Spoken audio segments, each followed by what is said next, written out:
Meu sonho de criança era ser astronauta.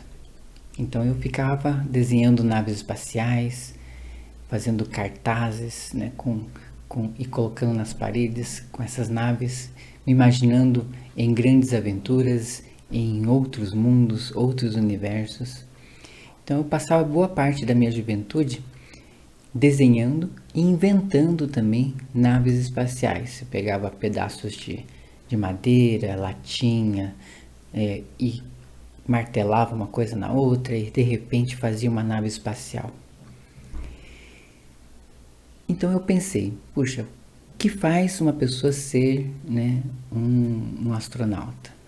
Aí eu pensei, talvez seja entrar para a Força Aérea ou me tornar um cientista e construir essas naves realmente. Então e naquela época eu tinha asma, né, quando eu estava bem na minha lá pelos 8, 9 anos eu tinha asma. Então eu pensei, puxa, eu não vou conseguir me tornar um piloto da Força Aérea. Então eu vou ser um cientista. Então eu comecei a me imaginar, né, em carreiras dentro da área das ciências. Quem que faz naves espaciais? Talvez um engenheiro, um físico. Então eu entrei em física, fiz física lá na Unicamp. E durante meu curso de física eu até fiz um estágio numa universidade alemã. E lá eu me tornei um cientista por alguns meses, né, na verdade. Porém eu percebi que o trabalho era muito solitário. Apesar de eu ter realmente testado um laser que foi colocado num satélite. Ou seja, eu me vi ali manipulando algo que realmente iria para o espaço. Então aquilo lá foi uma grande realização para mim. Porém eu achei o trabalho um pouquinho solitário, né? Você dentro do seu laboratório, com poucas pessoas se relacionando. Mas pelo menos uma parte do meu sonho foi realizada. Mas eu ainda gostava das estrelas e do universo e ficar olhando para cima. Então, né, depois da minha graduação, eu fiz o mestrado na área de astronomia, né, de ensino de astronomia. Nisso eu já era professor, estava também, né, ministrando aulas em conjunto com tecnologia, né, porque a área de tecnologia sempre me fascinou. Então eu buscava conciliar a didática com as tecnologias. Porém, olhando mais para o passado, né, as referências que eu tenho de professores na minha época e também da minha casa, porque meus pais são professores, meu pai sempre gostou, né, de professor de geografia, de fazer maquetes, fazer mapas, né, com relevos. Então, muitas atividades mão na massa. Por outro lado, minha mãe, também professora de biologia, ela gostava de preparar bastante suas aulas com imagens, com ilustrações, fazer experimentos com lupas, com microscópio. E isso também eu via de um lado a parte prática, que era o mão na massa, se relacionar bastante com seus alunos. Por outro lado, alguma coisa mais rigorosa, voltada para a ciência, né? E essas duas áreas também me inspiraram a ser um professor. Eu vi que o professor, ele é uma pessoa que também viaja, né? Viaja para outros mundos, para outros países, viaja para dentro da célula, viaja para dentro do corpo humano, viaja para dentro do átomo. Ou seja, eu conseguiria, né, conciliar o meu sonho de ser um cientista, de viajar em grandes aventuras, com a minha carreira de professor também. E esse meu gosto pela tecnologia me fez buscar cada vez mais conhecimentos a respeito. Não é só usar a tecnologia. Eu percebi que simplesmente levar meus alunos para o laboratório de informática ou fazer um PowerPoint todo sofisticado, cheio de animações, usar um vídeo, não necessariamente contribuía para a aprendizagem dos meus alunos de modo mais efetivo. Então eu busquei mais informações a respeito, me capacitar e me envolver também com pessoas que pensavam do mesmo jeito. E nisso veio a oportunidade de participar do grupo de estudos de ensino híbrido, né, da Fundação Lehman, e a gente culminou nesse livro que é o Ensino Híbrido, Personalização e Tecnologia na Educação. E esse livro foi um marco dentro da educação brasileira, que a gente trouxe o Blended Learning americano aqui para a realidade, né, do Brasil. E eu gostei tanto, né, dessa experiência de ensinar professores a usar a tecnologia, que eu também me tornei, né, durante esse tempo, depois desse tempo e durante ele também, um formador de professores. Então, na minha escola, eu realizava cursos de capacitação, treinamentos, né, em ferramentas para os professores da nossa escola. A partir disso também, para servir como apoio a esses treinamentos, a parte de vídeo. Então, eu comecei a produzir também vídeos na Udemy e oferecer isso daí para outros professores, né, de outras partes do país. Também fui chamado para palestras. E eu gostei muito dessa experiência também. Eu percebi que a minha experiência poderia contribuir para que o trabalho de outras pessoas se tornasse também tão legal, tão gostoso, tão prazeroso de realizar quanto o meu. Então, essa divulgação desse trabalho foi muito importante. Mas eu percebi também que não era só treinamento em ferramentas, né, digitais. É preciso que a gente esteja ali também com o professor para conversar a respeito, trocar ideias, inspirar para que isso possa ser algo constante, né, que essa mentalidade de buscar alternativas às aulas tradicionais seja algo que seja cultura das pessoas, né? O que seria uma cultura? Algo que realmente faz parte do cotidiano, né? É algo normal. Você buscar alternativas às aulas tradicionais, às aulas expositivas. Daí você pensa assim, puxa, mas na época do meu pai e da minha mãe, eles não tinham recursos digitais para ensinar. E hoje, a gente tem recursos, mas eles precisam de recursos digitais para aprender? Não necessariamente, né? A tecnologia digital não é obrigatória, mas ela é algo que complementa e facilita. Então, a ideia de usar a tecnologia em sala de aula é exatamente essa: facilitar a vida dos professores e a vida dos alunos.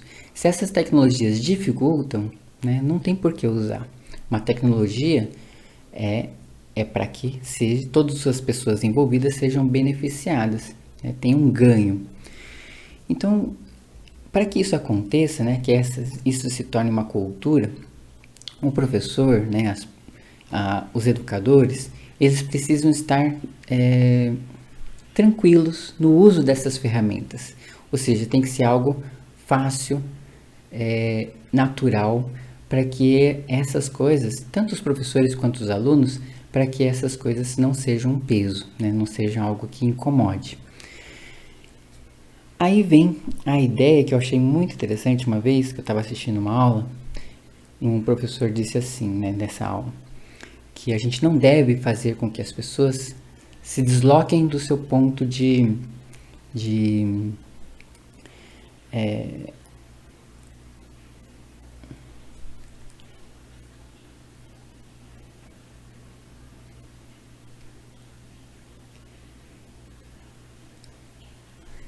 se desloquem do seu ponto, da sua zona de conforto, né? A gente deve, na verdade, expandir essa zona de conforto. Olha que legal, que ideia genial essa, né? Que visão extraordinária de como fazer com que as pessoas se sintam mais à vontade a usar a tecnologia. Então essa que é a ideia, fazer com que as pessoas se sintam mais à vontade nisso.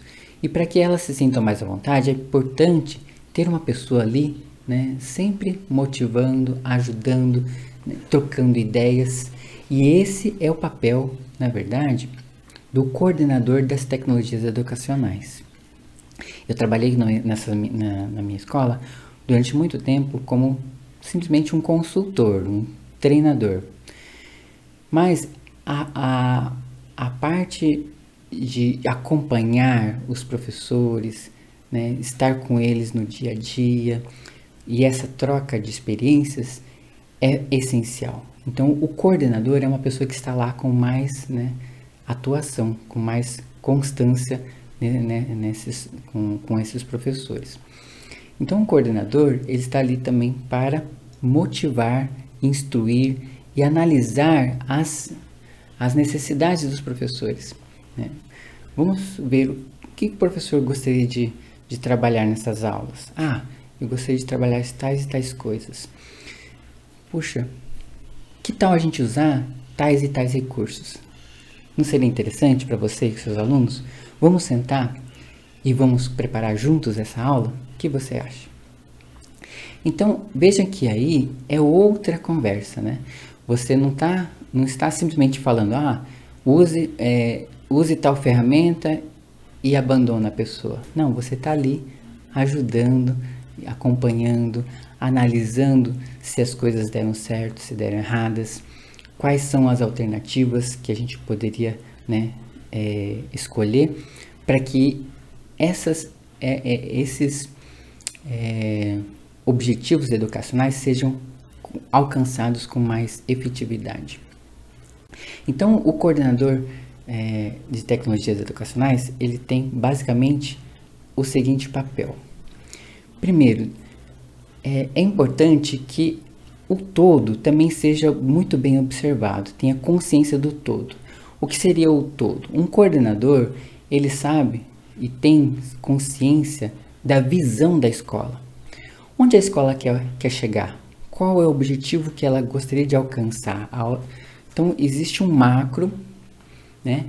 E aí, cada coordenação de uma escola, ela está ciente desse macro, dessa visão macro, e ela pode, né, dentro do seu segmento, de cada um dos seus segmentos, ajudar a escola a alcançar esse objetivo macro, né? Seja da educação infantil, né, no Fundamental 1, no Fundamental 2. Então, estar ciente e como que ele, como coordenador, poderia ajudar esses segmentos a alcançar esse objetivo macro. Então, estar consciente da visão da escola. Estar consciente também das necessidades de cada um dos segmentos da escola. Então, conversar com outros coordenadores, identificar necessidades, né? Esse professor ou esses meus professores precisam de tais e tais formações para alcançar tais e tais habilidades e competências. Então, esse levantamento, essa análise das necessidades é muito importante e traçar também junto com eles um planejamento de como alcançar esses objetivos. Visão da escola, levantamento das necessidades, planejar, né, como alcançar esses objetivos e acompanhar, né? Você pode, né, também capacitar os professores, ajudá-los a alcançar com esses treinamentos, analisar as necessidades junto com eles também de cada um dos professores, que muitas vezes necessidades macros, elas também são alcançadas pelas necessidades e capacidades individuais dos professores, né? Então, ter esse treinamento com seus professores e capacitação também. E, é lógico, você verificar sempre, de tempos em tempos, né, como tem sido o andamento do seu trabalho. Então, ter muito bem planejado e também quais são os índices de percepção, né? Como que você pode medir se algo está sendo alcançado, né? Por exemplo. Então, você tem que ter lá, né, alguns objetivos e também uns índices de avaliação. Esse é o meu cachorro, a minha cadela, na verdade, que tá aqui, querendo participar. Tá bom? Beleza. E um último ponto muito importante, né? A verdade talvez seja um dos pontos mais importantes, né, do papel do coordenador, é o de liderança. O que é um líder, né? O líder não é aquele que manda, não é aquele que diz o que você tem que fazer, mas é aquele que conhece, é aquele que entende, tem empatia, e aí ele inspira, ele sabe o caminho, sabe os melhores caminhos, ele apresenta esses caminhos e inspira os seus professores, né, os seus colaboradores a alcançar esses caminhos, né, a avançar esses caminhos.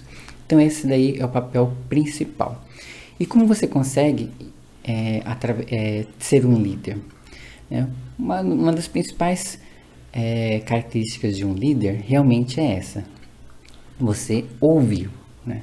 Ouvir, e aí você compartilhar essas ideias, você ter uma experiência, né, própria, ter também acumulado experiências dos colegas, e você ouvir e assim construir o seu próprio conhecimento e ajudar outras pessoas a ter esses conhecimentos. Então isso é o papel do líder, e acho que é alguma coisa que todos nós precisamos desenvolver sempre, né? Uma das coisas que a gente precisa ter sempre em mente é que a gente tem sempre algo a aprender. E o líder é assim, ele tem essa postura de aprendizagem constante. Ela é uma pessoa humilde e ele sabe que essa humildade é sempre importante para que ele tenha essa postura de aprendizagem, né, diante da vida. Existe um site muito interessante que vai nos ajudar bastante dentro de vários desses papéis dentro desses vários objetivos que eu coloquei para vocês, que é o do CIEB, né? O CIEB é o Centro de Inovação da Educação Brasileira. É um site que eu pauto bastante as minhas coisas, né? Os meus materiais de formação, os objetivos, as capacitações que eu faço, né? Sempre eu coloco o CIEB como um dos meus parâmetros. Aqui você vai encontrar cieb.net.br, Centro de Inovação para a Educação Brasileira. Aqui você tem um diagnóstico, né, uma plataforma de diagnóstico e planejamento do uso de tecnologias nas escolas. Então aqui você consegue verificar qual que é o nível de uso da tecnologia na sua escola, e aqui também com esse daqui, competências digitais na formação inicial do docente. Quais são as competências que a gente espera dos nossos professores dentro da área de tecnologias? Tem como você avaliar individualmente, né? Cada professor pode clicar aqui e verificar o seu nível de uso das tecnologias digitais.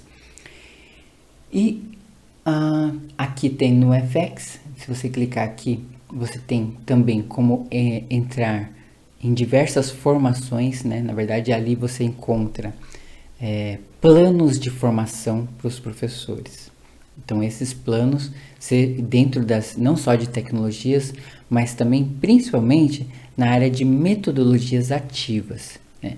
Lembre-se que não importa simplesmente o uso da tecnologia sem uma metodologia por trás, né?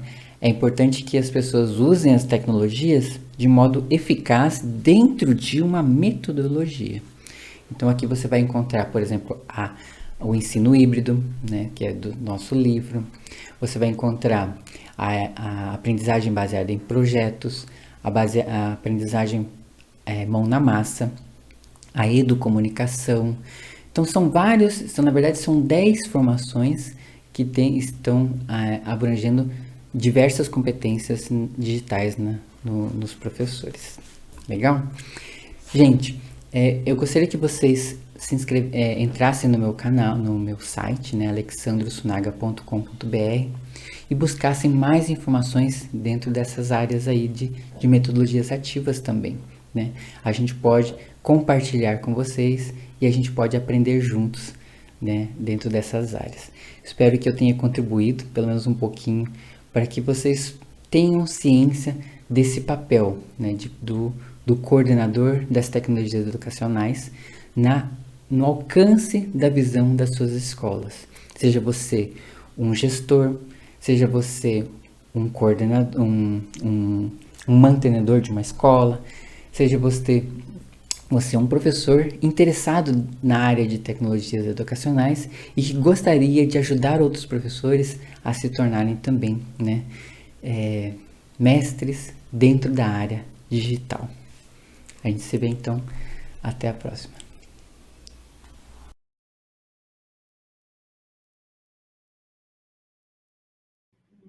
Que tal você transformar ainda mais a sua prática em 2023? Estou falando das pós-graduações da Moonshot Educação. Nós temos 3 opções. Primeira opção é a aprendizagem ativa e tecnologias educacionais, uma pós que encaixa para professores de todos os níveis. A segunda é práticas inovadoras na educação infantil, voltado especificamente para esse público. E a terceira é voltada para gestores, o MBA em Gestão Estratégica de Escolas. Os QR Codes te levam diretamente para as páginas com as promoções especiais durante a Semana Pedagógica.